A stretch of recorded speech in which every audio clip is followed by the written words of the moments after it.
Preseason testing is officially over. And what Red Bull just revealed could change the entire championship. A brand new in-house Ford power unit. High risk. Massive pressure. Zero room for failure. And yet, the RB22 leaves testing running 12 degrees cooler than its direct rivals. 12 degrees. That means tighter bodywork, lower drag, higher top speed. But here's the part nobody expected. While other teams were losing electric deployment at the end of the Bahrain straight, Verstappen wasn't. No clipping. No fade. Roughly 15 kilometers per hour faster without drag reduction system. And after the checkered flag fell on preseason, Max focused on one thing. Extending that electric deployment even further. Not louder. Not more aggressive. Longer. If that mapping works over full race distance, overtaking the RB22 becomes nearly impossible.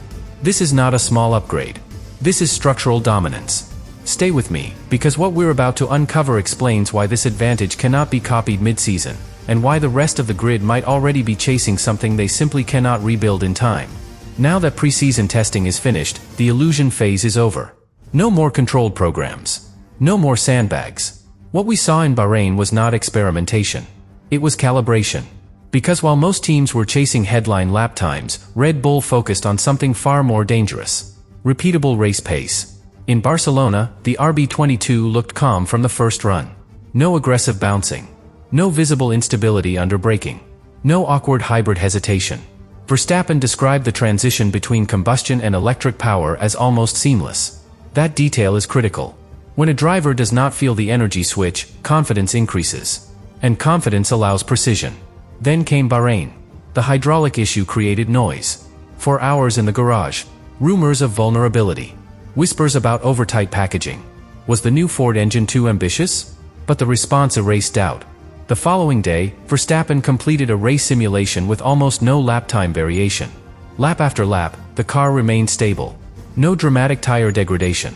No sudden drop in performance. That kind of consistency is not accidental. It points to thermal stability. And thermal stability changes everything. If your engine runs cooler, you can close the bodywork tighter. If you close the bodywork tighter, you reduce drag. If you reduce drag, you gain straight-line efficiency without sacrificing balance. But the real advantage was not just cooling. It was energy deployment. While other teams suffered clipping at the end of long straights, the RB22 kept deploying. Full electric torque. No visible fade. And this is where Verstappen's post-test calibration becomes crucial. He focused on extending that deployment curve. Stretching electric boost slightly deeper into each straight. Even a fraction longer matters. Because overtaking in modern Formula 1 depends on closing speed before the braking zone. If the car ahead never loses electric assistance, the gap never shrinks enough. And when you arrive at the braking zone, you face another barrier. The anti-dive suspension. Under heavy braking, the RB22 barely pitches forward. The aerodynamic platform remains stable. The floor continues generating load. That allows later braking. Cleaner defense. Stronger exits. Each element supports the next. Cooling supports packaging. Packaging supports drag reduction. Drag reduction supports sustained deployment. Sustained deployment protects track position. Stable suspension protects tire life. Tire life protects strategy. This is not a single upgrade. It is an integrated philosophy. And philosophies cannot be copied overnight. Rivals can tweak wings. They can modify floors. But they cannot redesign internal cooling architecture in the middle of a season. They cannot rewrite hybrid integration from scratch. They cannot alter suspension geometry without destabilizing their entire concept. This is why what Verstappen tested after preseason may define the season. He was not searching for more speed. He was validating sustainability. Confirming that extended deployment holds under heavy fuel. Confirming that braking stability protects tire life. Confirming that thermal efficiency remains controlled. If those three pillars stay intact under real race conditions, the RB22 does not need to dominate on Saturday. It only needs to control Sunday. And control over Sunday is how championships are built. But there is still one deeper layer.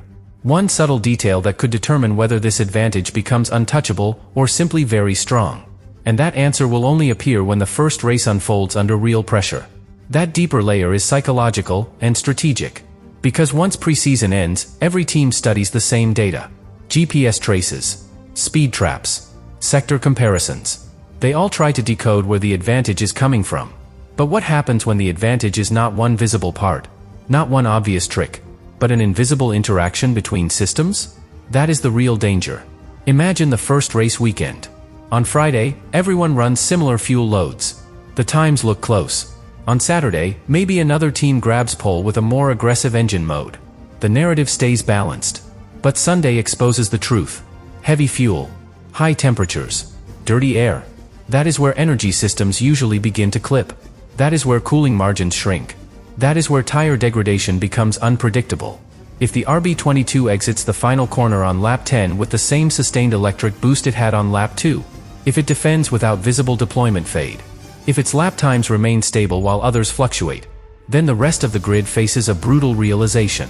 They are not fighting a fast car. They are fighting a controlled platform. And control is exhausting to chase. Because if you cannot pass on the straight due to sustained deployment, and you cannot outbrake because of the anti-dive stability, and you cannot rely on tire drop-off because degradation remains minimal, then where do you attack? You begin to force moves. You brake later than comfort allows. You push tires harder than optimal. And over a long stint, that creates mistakes. This is how structural dominance compounds. Not through massive time gaps, but through relentless pressure. And the longer that pressure holds, the harder it becomes to respond. Development cycles in Formula One take months. Cooling layouts cannot be reinvented overnight. Hybrid deployment strategies require validation. Suspension geometry adjustments affect the entire aerodynamic balance. If Red Bull has truly aligned cooling efficiency, deployment mapping, suspension stability, and tire behavior into one cohesive system, then rivals are not chasing tenths. They are chasing philosophy. And philosophy takes seasons to replicate. Now imagine this advantage extending over multiple race weekends. Confidence grows inside the team. Strategy becomes more aggressive. Risk tolerance increases because the baseline pace is secure. Meanwhile, rivals become reactive. They gamble on upgrades. They rush components. They introduce changes without full validation. And sometimes, that creates new weaknesses. This is the snowball effect. It starts small. A few tenths over long runs. But over a calendar of 20+ races, it becomes decisive. So when the lights go out for the first Grand Prix after preseason, the most important question will not be who leads into turn 1. It will be this. Does the RB22 still maintain electric deployment at the end of the straight on lap 20? Does it still brake flat and stable under pressure? Does it still protect its tires while others struggle?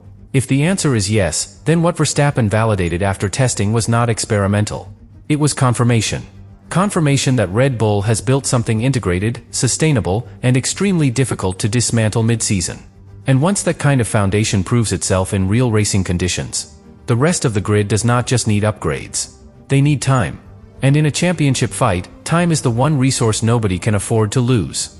And here is where the timeline becomes critical. Because if this advantage is real, it will not just show up in one dramatic race. It will appear quietly, repeatedly, almost methodically. Picture the opening phase of the season. 3 races in. Maybe 2 wins. Maybe 1 win and 2 second places. Nothing explosive. Nothing outrageous. But always present. Always there. That is how you build a championship cushion before rivals fully understand what they are chasing. Now think about development cycles. Every team will go back to the factory after the first race. They will analyze straight-line deltas. They will ask why the RB22 does not clip. They will question their own cooling margins. They will debate whether to open bodywork more, sacrificing drag, just to protect reliability. But every compromise creates a trade-off. If you open cooling, you increase drag. If you increase drag, you lose top speed. If you push deployment harder, you risk overheating. If you alter suspension to stabilize braking, you may destabilize mid-corner balance. This is the trap. Red Bull appears to have balanced all of those variables simultaneously. And that balance is what Verstappen was validating after preseason ended. He was not looking for a miracle setting. He was stress testing the system. Long runs. Extended deployment. Heavy fuel simulation. Ensuring that thermal stability, braking geometry, and hybrid calibration all work together without conflict. Because if they conflict, the advantage collapses. But if they harmonize, the advantage compounds. Now imagine mid-season pressure. If Red Bull already holds a points lead, they can shift development resources strategically. They do not need radical upgrades. They can focus on reliability refinement, weight reduction, marginal gains. Meanwhile, rivals are forced into aggressive innovation just to close the gap. Aggressive innovation under pressure often leads to instability. And instability costs points. This is how structural advantages turn into psychological ones. Drivers begin to sense that even perfect laps are not enough. Engineers begin to doubt their correlation models. Strategy teams take risks that they normally would avoid. And slowly, the championship narrative shifts from fight to damage limitation. But here is the final layer. The reason this may truly be impossible to copy mid-season. It is not just about cooling. Not just about deployment. Not just about suspension. It is about timing. Red Bull built this integration before the season began. Rivals would have to redesign core architecture during a live championship battle. That is like rebuilding an aircraft engine while flying at full speed. Possible in theory. Extremely unlikely in reality. So when the next Grand Prix begins, do not just watch the first lap. Watch lap 15. Lap 25. Watch the end of the longest straight. Listen for clipping.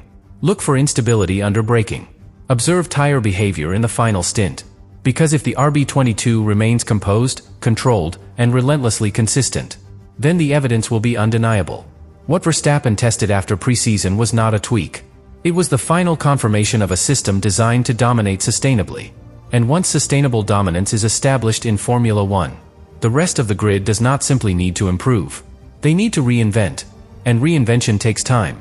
Time they may no longer have. And this is the moment where everything either becomes historic or completely collapses. Because sustainable dominance in Formula One is fragile. It looks inevitable from the outside. But internally, it depends on precision. If one element falls out of sync, the entire balance shifts. That is why what Verstappen tested after preseason matters so much. He was not chasing headlines.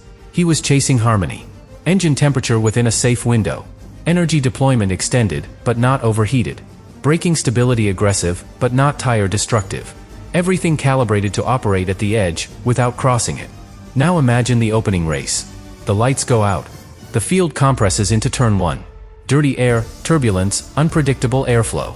This is where most theoretical advantages get exposed. But if the RB22 remains stable in traffic, if the cooling margins do not spike, if the hybrid system continues delivering sustained torque lap after lap, then something very important happens. Confidence locks in. And confidence changes how a team races. You begin to take strategic control instead of reacting. You decide when to push, when to conserve, when to attack. And that control spreads through the entire garage. Engineers trust their simulations. Strateg,